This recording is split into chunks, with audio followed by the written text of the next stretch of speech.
আল্লাহু আকবার, আল্লাহু আকবার।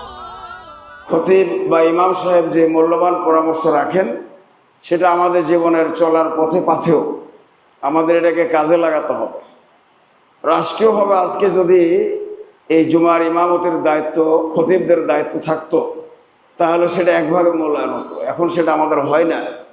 তবে আপনাদের কাছে বলবো যে অবশ্যই খতিবের খুতবা বক্তব্য আমাদের জন্য অনুসরণ করা অনেকটা অনিবার্য, গুরুত্বপূর্ণ বলে আমি মনে করি।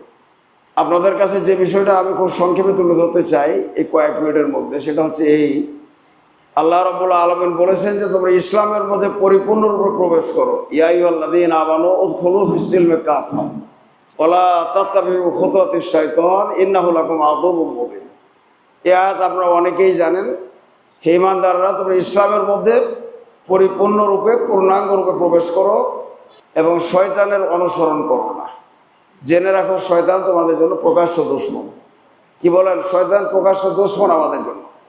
আল্লাহ তাআলা ঈমানদারদের বললেন যে তোমরা ইসলামের মধ্যে পূর্ণভাবে প্রবেশ করো, আংশিক না, পূর্ণ।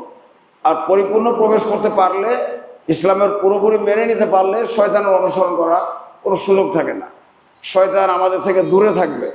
আর আমরা যদি ইসলামের কিছু আংশিক মানি, তাহলে অপর অংশ, আরেকটি অংশ শয়তানের মানতে হবে।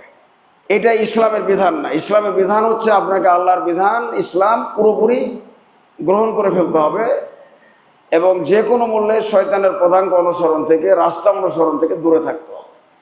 আসসালামু আলাইকুম রহমতুল্লাহ।